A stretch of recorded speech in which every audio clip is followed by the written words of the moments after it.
Hello and welcome to the Mind Body Mountain podcast. Today we're looking into the importance of emotions and chronic pain, chronic illness and trauma. We'll explore how understanding what emotions truly are and what they are not can be a game changer in recovery. So, what are emotions? There are 6 primary emotions identified as fear, joy, sadness, anger, love, and disgust.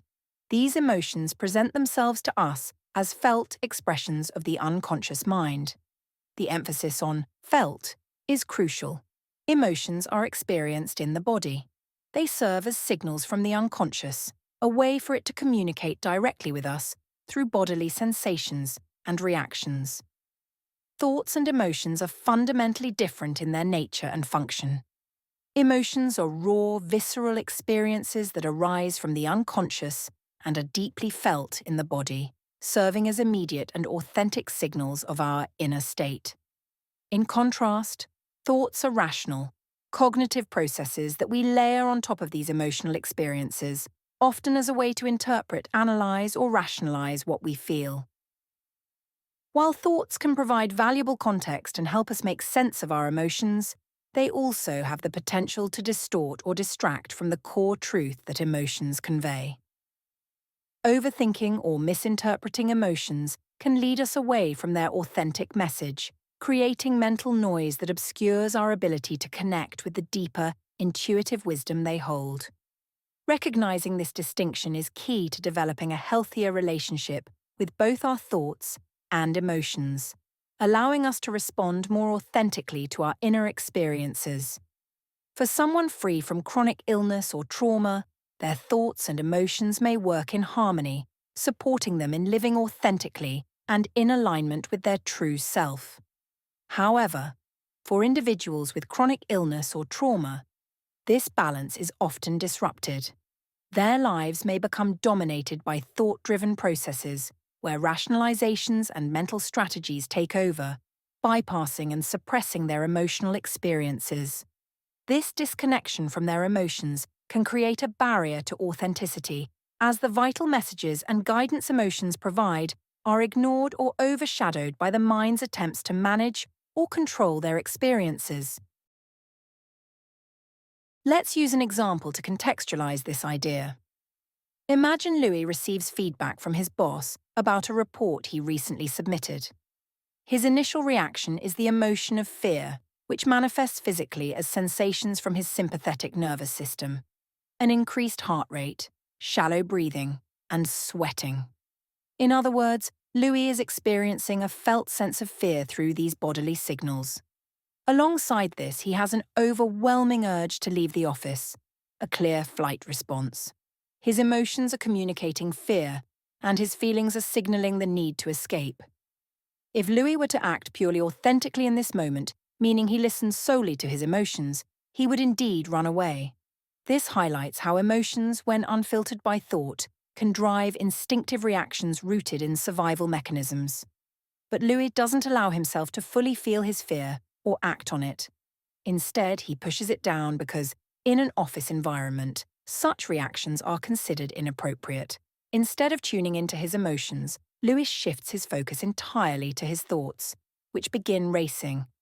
My boss is always picking on me. If my boss were any good at his job, he would give feedback in a more structured and professional way. I'm sure my boss has ADHD and hasn't even read this properly, and so on. His mind is flooded with thoughts, creating a whirlwind of judgments and assumptions. In this process, Louis bypasses the felt experience of fear in his body, the increased heart rate, shallow breath, and tension, which are his unconscious mind's way of signaling that it wants to be acknowledged and understood. By ignoring these physical cues, Louis becomes overwhelmed and completely consumed by his thoughts. This example highlights that emotions are instinctual responses designed to guide us through life. They function as our internal navigation system, signaling us to take action, pause for reflection, or seek connection. Emotions like fear, anger, sadness, and joy arise in the body to help us respond to the world around us, offering a direct line of communication from the unconscious. Ignoring them disrupts this essential guidance system, leaving us disconnected from our true selves. When someone experiences sadness after losing a loved one, it can leave them feeling deeply vulnerable, even on a practical level. This emotional pain is often the subconscious way of signaling its concerns or worries.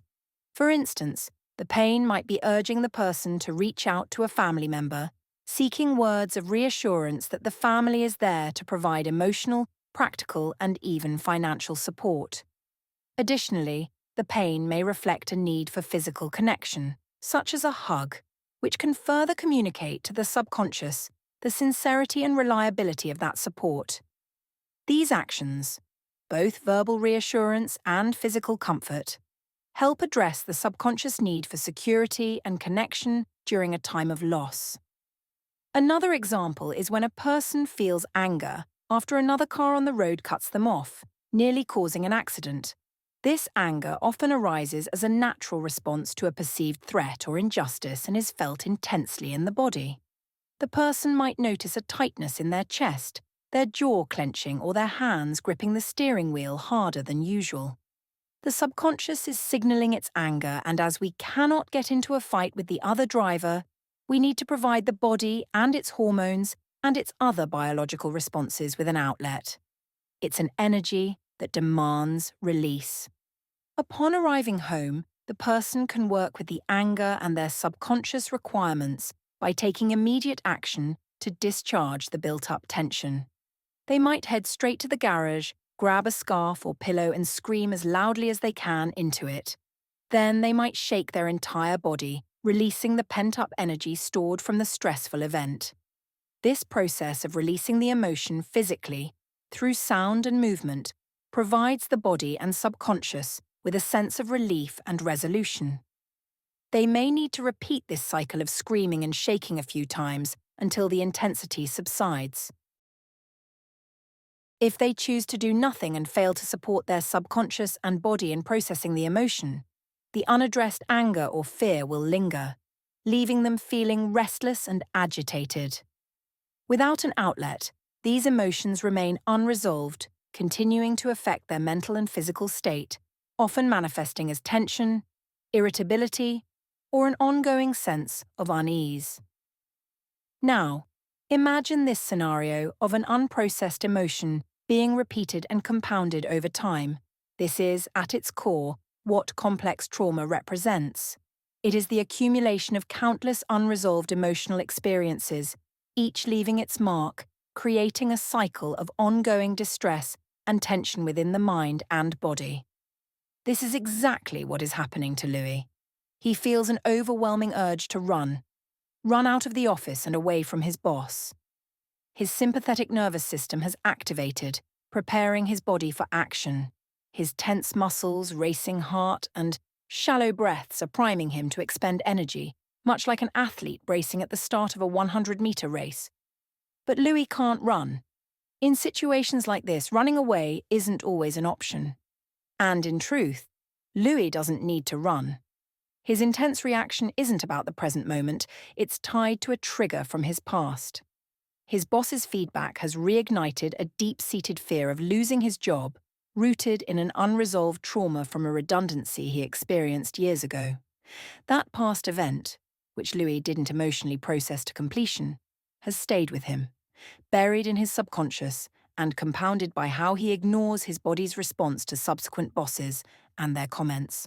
Now it resurfaces daily, manifesting as stress, lowered resilience, difficulty coping, anxiety, depression, and persistent fatigue. His body and mind are burdened by the weight of unresolved emotions, intensifying his reactions to current situations and leaving him trapped in a cycle of heightened sensitivity and overwhelm. But there is hope. Recently, Louis has been exploring a podcast about the mind-body connection, which has given him new tools to understand and manage his emotions. After receiving feedback from his boss, even as his mind races with thoughts, he realizes a few important things. He's been triggered. His protector parts are working overtime, and his nervous system is locked in sympathetic mode. Once the boss's feedback ends, Lewis takes a moment to sit down in the privacy of the washroom and turn his attention inward. He starts with deep, steady breaths, attempting to ease his overactive nervous system. It helps a little, but not enough to fully calm him. Accepting this, Lewis shifts his focus to feeling for the source of his pain, knowing that the key lies in approaching it from his true self perspective, calm, confident, and courageous to name but a few of the 8 characteristics. As he tunes into his body, he finds it, a red-hot ball of pain sitting in his chest. He sits with it, observing it from a second-person perspective, reminding himself that he is not the pain. With curiosity, he examines it closely, noticing its shape and texture.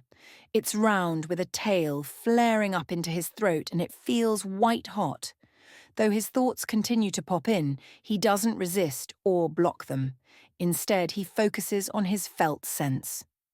The way that I approach this is that I begin by scanning my body, focusing my awareness on any area of pain or discomfort. Instead of labeling or analyzing the sensation, I allow myself to fully feel it. I consciously avoid using words, descriptions, or explanations. I set aside my thoughts and engage purely with the physical experience of the pain. Now let's return to Louis.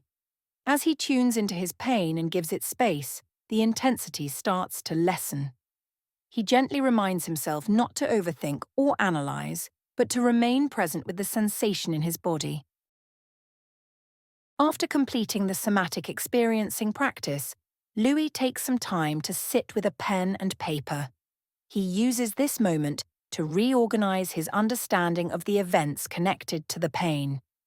With a fresh perspective, he senses that he's viewing the situation through a new lens and feels an urge to capture the insights emerging from within.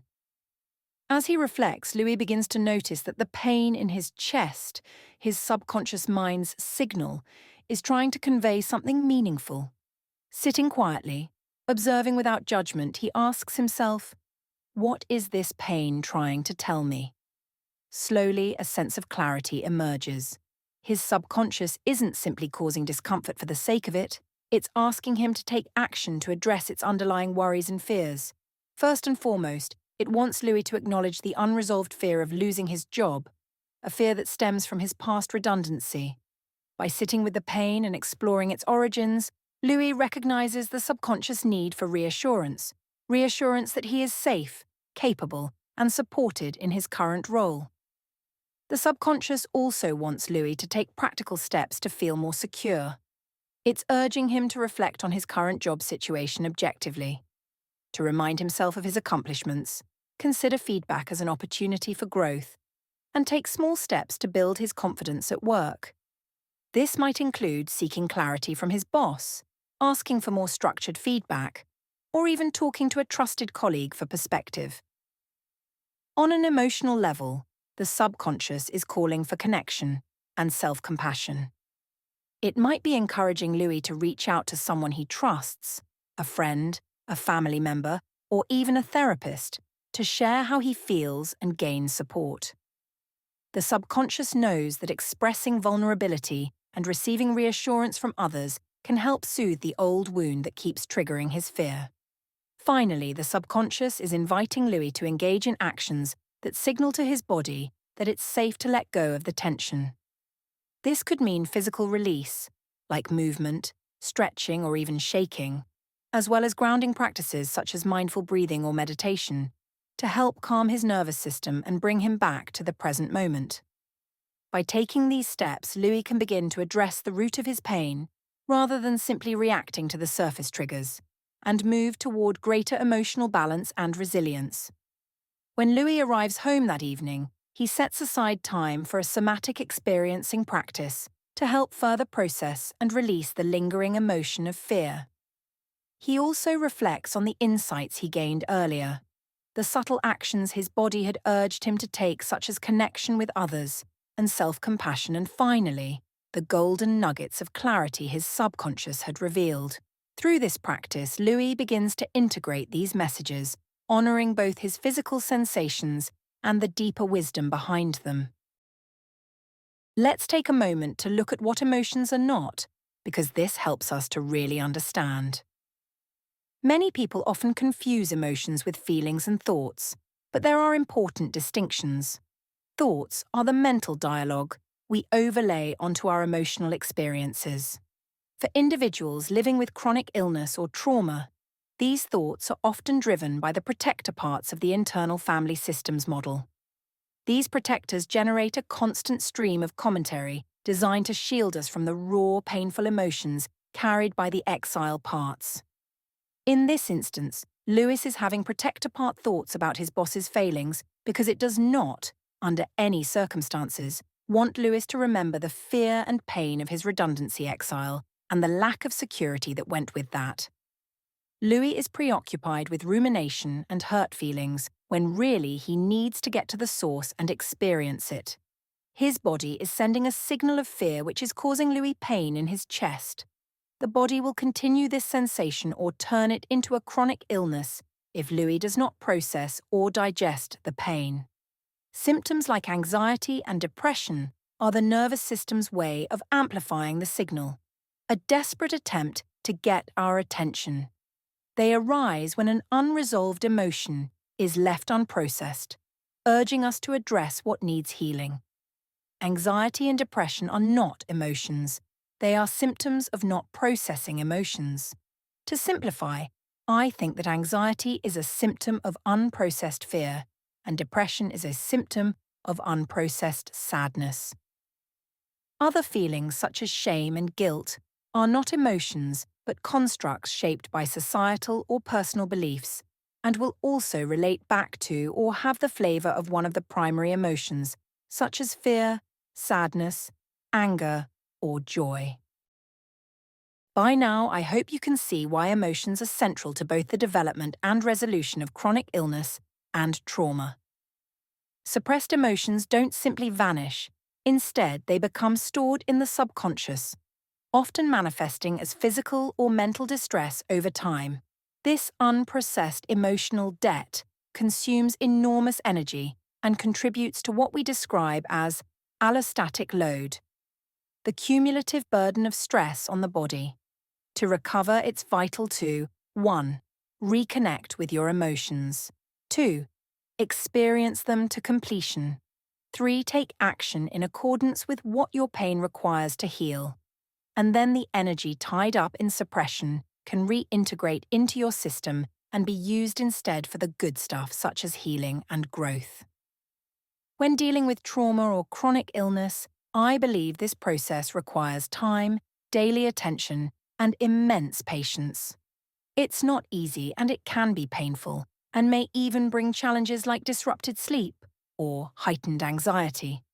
But I fervently believe that this is because my mind and body are reassessing what safety is, and in that reassessment they throw more signals and suffering just to make sure. The good news is that this journey leads to healing. With persistence and self-compassion, improvements in symptoms and mental health gradually emerge. It may feel like taking 1 step forward and 2 steps back at times, but if you could visualize your progress as a graph, you'd see it steadily trending upward toward better health and well-being. And once you gather some wins under your belt, you will start to have faith in the process. Let's just spend a moment on triggers, as they are often misunderstood as negative experiences to be avoided. But they hold the key to healing. When something triggers an emotional reaction in you, it's a sign that a past emotion remains unresolved and is ready to be addressed. Triggers are invitations from your subconscious to feel and heal, and it is only through processing the emotion that we can teach the mind-body that we have heard and we have acted, and we are safe. So make use of the triggers that you are given. This includes anxiety, depression, fatigue, anger, binge eating, people-pleasing, perfectionism. Process the emotion that comes along underneath any such symptom, and you will be on the path to healing. One of the biggest misconceptions about healing from trauma is the belief that you need to find or dig for it. You don't. Emotions are often already present, simply waiting to be acknowledged and processed. When you create a safe environment, your subconscious naturally offers up what you're ready to handle. Have you ever noticed or heard of people breaking down after an event rather than during it? This happens because the subconscious intuitively knows when it's safe to release those emotions. Trust that this process will unfold in its own time. When emotions surface, our role is to recognize them, engage in somatic experiencing, and fully feel and process them, paving the way toward healing and health. As you reconnect with your emotions, you'll begin making choices that align more closely with your authentic self. This doesn't mean you'll act on every emotion with complete alignment. For instance, imagine you don't want to attend an event your partner values. While you might decide to attend, you can still honor your emotion by acknowledging it, feeling it fully, and allowing it to process through to completion. In this state of connection to your true self, you can also communicate with your inner parts, explaining that relationships require mutual support, just as you, at times, need your partner's support. The key is that your actions will now stem from a place of awareness. Whether you decide to go or not, your choice will feel intentional and grounded in reasons that align with your values. It may not bring an immediate reward, but it could fulfill a greater purpose, such as nurturing a supportive relationship. By acting with this level of clarity, your decisions serve the greater good, prioritizing the well-being of the whole rather than being dictated by unconscious resistance or a sense of obligation. So, emotions are not our enemies. They are our allies. By understanding what they are, allowing them to move through you and integrating their wisdom, we can unlock profound healing. Remember, this process takes time and practice, but the rewards are life-changing. Thank you for tuning in to the Mind Body Mountain podcast. Be sure to check out the upcoming Somatic Experiencing episodes, as well as my guided meditations, including both general and IFS-focused sessions. Each of these practices is a valuable tool to support your journey and help you move closer to where you want to be. If this episode has helped you, please give the like button a boop and subscribe. It helps the channel so much in reaching those who need it. In fact, 75% of listeners are not subscribed, so if you have a moment, I would be so grateful if you could press the button. Well, that's all for now, guys. It's a complex subject, and this is an overview of a topic that I hope to talk more about in the future, if you think that will be helpful. I'm trying to keep the balance between some good information to make an impact in your life, but not too much so that I overwhelm you.